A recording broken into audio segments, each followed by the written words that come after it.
अभी अभी हम लोगों ने पढ़ा कि अगर दो स्ट्रेट लाइन एक दूसरे के साथ कहीं इंटरसेक्ट करते हैं तो उसके बीच में जो एंगल बनता है उस एंगल की वैल्यू को हम किस तरह से फाइंड करें। हमने अभी अभी जो फॉर्मूला पढ़ा था वो फॉर्मूला था tan theta is equal to m2 minus m1 upon 1 plus m1 m2, यही फॉर्मूला पढ़ा था। इस फॉर्मूले में ये थीटा जो है वो दो स्ट्रेट लाइन के बीच का एंगल है। अब यहाँ पर हम दो अलग अलग केसेस ले रहे हैं। केस वन में क्या है, when two lines are parallel, जब दोनों रेखाएं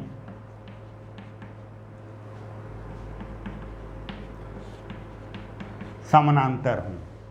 मान लीजिए हमने दो स्ट्रेट लाइंस ली और दोनों के दोनों स्ट्रेट लाइंस एक दूसरे के पैरेलल हैं।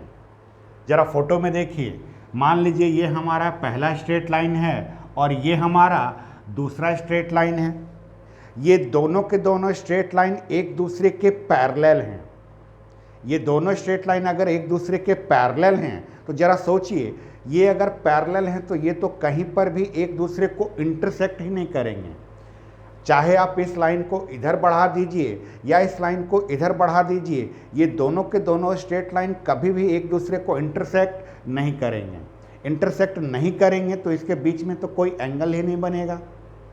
अब अगर इन दोनों लाइंस के बीच में कभी कोई एंगल नहीं बनेगा तो यहाँ पर थीटा की वैल्यू तो जीरो हो जाएगी। हम बात कर रहे हैं कि ये फॉर्मूला जो है हम तब यूज करते हैं जब दो स्ट्रेट लाइंस एक दूसरे को इंटरसेक्ट करें, तो इंटरसेक्ट करने के बाद जो उनके बीच का एंगल बनता है हम ये फाइंड करते हैं इससे। मान लीजिए लाइंस अगर हमारा ऐसा है तो ये लाइंस अगर मैं इधर बढ़ाते रहूं या इधर बढ़ाऊं, दोनों साइड में मैं किधर भी बढ़ाऊं, ये तो एक दूसरे को इंटरसेक्ट ही नहीं करेंगे।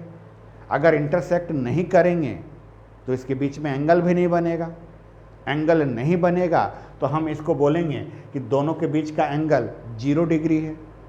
0 डिग्री का मतलब लाइन अगर एक दूसरे को काट ही नहीं रहा है तो बीच में एंगल कहाँ से बनेगा, नहीं बनेगा। तो उस केस में जब दोनों लाइंस पैरेलल होंगे तब दोनों के बीच का एंगल कितना होगा, थीटा 0 डिग्री होगा। तो when two lines are parallel, जब दोनों रेखाएं समानांतर हो तो क्या होगा, तब होगा कुछ नहीं, थीटा इज इक्वल टू 0 हो जाएगा। सोचिए ना, लाइन जब एक दूसरे को काटेगा ही नहीं उसके बीच में एंगल कहाँ से बनेगा। अब थीटा की वैल्यू अगर मैं यहाँ पर 0 पुट करूँ तो tan 0 is equal to m2 minus m1 upon 1 plus m1 m2। tan 0 अपने आप में 0 होता है तो ये हो गया हमारा m2 minus m1 upon 1 plus m1 m2। ये पूरा का पूरा डिनोमिनेटर अगर इधर भेज दूं तो ये 0 के साथ पूरा मल्टीप्लाई होकर 0 आ जाएगा, is equal to m2 minus m1। ये पूरा का पूरा डिनोमिनेटर इधर आकर 0 के साथ मल्टीप्लाई होकर 0 बन गया। हमारे पास बचा m2 माइनस m1। इस m1 को जब हम इधर लेकर आएंगे तो हमारे पास आएगा m1 is equal to m2।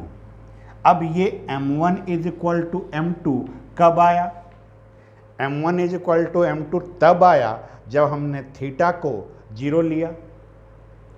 Theta को हमने 0 कब लिया, तो थीटा को हमने 0 तब लिया जब दोनों लाइंस एक दूसरे के पैरेलल हैं, जब दोनों रेखाएं एक दूसरे के समानांतर हैं।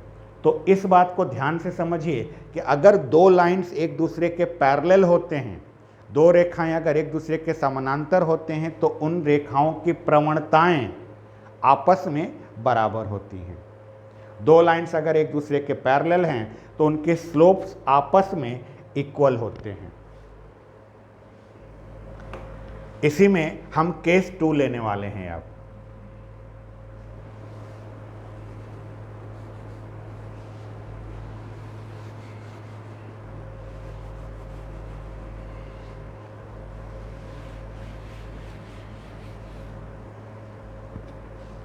जो हम केस 2 लेने वाले हैं वो केस है व्हेन टू लाइन्स आर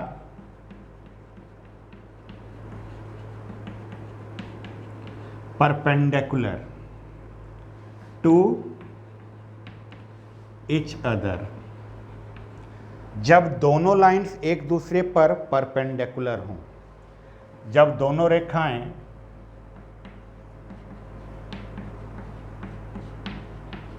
एक दूसरे पर लंब हों।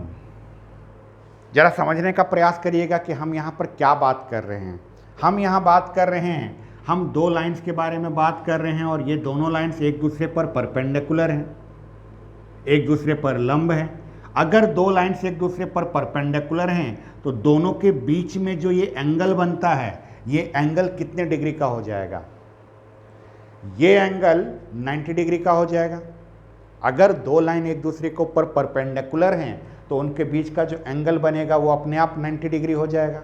और हमने दो लाइंस के बीच में जो एंगल होता है उस एंगल को निकालने का ये फॉर्मूला अभी भी पढ़ा है। इस फॉर्मूले में इस थीटा की जगह पर हम 90 डिग्री पुट करेंगे, क्योंकि हमने जो केस लिया है, हमने जो परिस्थिति ली है, उसमें हमारा दोनों लाइन एक दूसरे पर परपेंडिकुलर है। तो देखिए, जब दोनों लाइन एक दूसरे के ऊपर परपेंडिकुलर होगा तब क्या होगा? तो होगा कुछ नहीं, theta is equal to 90 degree हो जाएगा। Theta is equal to 90 degree हो जाने के बाद इस वाले फॉर्मूले में जब थीटा की जगह पर मैं 90 पुट करूंगा तो ये आएगा tan 90 is equal to m2 minus m1 upon 1 plus m1 m2 आएगा। tan 90 की वैल्यू कितनी होती है? tan 90 की वैल्यू इनफाइनाइट होती है। ये आएगा m2 minus m1 upon 1 plus m1 m2। अब एक जनरल सी बात, हम लोग मैथमेटिक्स में बोलते हैं न्यूमरेटर अपॉन डिनोमिनेटर। अंश अपॉन हर में अगर कुछ भी लिखा है, न्यूमरेटर अपॉन डिनोमिनेटर के फॉर्म में अगर कुछ भी लिखा है, तो यहाँ पर अगर ये डिनोमिनेटर जीरो हो जाए, डिनोमिनेटर अगर जीरो हो जाए तो हम ये कहते हैं कि इस पूरे की वैल्यू नॉट डिफाइंड रहती है। डिनोमिनेटर अगर जीरो हो जाता है तो इसी को हम कहते हैं कि इसकी वैल्यू नॉट डिफाइंड है, यानी ये अपने आप में इनफाइनाइट माना जाता है। कभी भी न्यूमरेटर अपॉन डिनोमिनेटर में कुछ लिखा हो और डिनोमिनेटर की वैल्यू जीरो हो जाए तो ये हमारे लिए इनफाइनाइट होता है, यानी नॉट डिफाइंड। उसका वैल्यू मुझे पता ही नहीं है कि कितना होगा। यहाँ का जरा देखिए, यहाँ पर अगर आपको इनफाइनाइट दिख रहा है तो जरा इधर देखिए, ये न्यूमरेटर अपॉन डिनोमिनेटर के फॉर्म में है, अंश अपॉन हर के रूप में है। अब अंश अपॉन हर के रूप में है, न्यूमरेटर अपॉन डिनोमिनेटर के फॉर्म में है, और इसकी वैल्यू अगर इनफाइनाइट है तो ये कब संभव हुआ होगा? ये तभी संभव हो सकता है जब इसका डिनोमिनेटर जीरो के बराबर हो। डिनोमिनेटर में यहाँ क्या लिखा है? डिनोमिनेटर में लिखा है 1 प्लस m1 m2, और ये किसके बराबर होना चाहिए? जीरो के बराबर होना चाहिए। क्यों होना चाहिए भाई? इसलिए होना चाहिए क्योंकि इस पूरे की वैल्यू इनफाइनाइट है। कभी भी न्यूमरेटर अपॉन डिनोमिनेटर में कुछ लिखा हो और उसकी वैल्यू अगर इनफाइनाइट हो तो इसका सीधा सा एक ही मतलब है कि डिनोमिनेटर में जो लिखा है उसकी वैल्यू जीरो है। तो डिनोमिनेटर में तो हमारे पास 1 प्लस m1 m2 लिखा है, तो इसकी वैल्यू जीरो हो गई। अब यहाँ से अगर मैं 1 को उधर भेज दूँ तो मेरे पास आएगा m1 m2 is equal to minus का 1, और यही हमारा इम्पॉर्टेंट रिजल्ट है। क्या रिजल्ट है? दो लाइन अगर एक दूसरे के ऊपर परपेंडिकुलर होते हैं, दो रेखाएं अगर एक दूसरे के ऊपर लंब होती हैं, तो दोनों के स्लोप का प्रोडक्ट -1 होता है। दो लाइन्स अगर एक दूसरे के ऊपर परपेंडिकुलर हैं तो दोनों के स्लोप्स का प्रोडक्ट -1 है। दो रेखाएं अगर एक दूसरे के ऊपर लंब हैं तो दोनों की प्रवणताओं का गुणनफल -1 होता है। हमने अभी दो इंपॉर्टेंट रिजल्ट्स डिराइव किए। पहला रिजल्ट ये था कि अगर दो लाइन एक दूसरे के पैरेलल हो जाए, दो लाइन अगर एक दूसरे के पैरेलल हो जाए तब m1 is equal to m2 हो जाता है, और अगर दो लाइन एक दूसरे के ऊपर परपेंडिकुलर हो जाए तब m1 into m2 is equal to -1 होता है। ये दोनों का दोनों रिजल्ट आप ध्यान रखिएगा, क्वेश्चन बनाते समय इनकी बहुत ज़रूरत पड़ती है।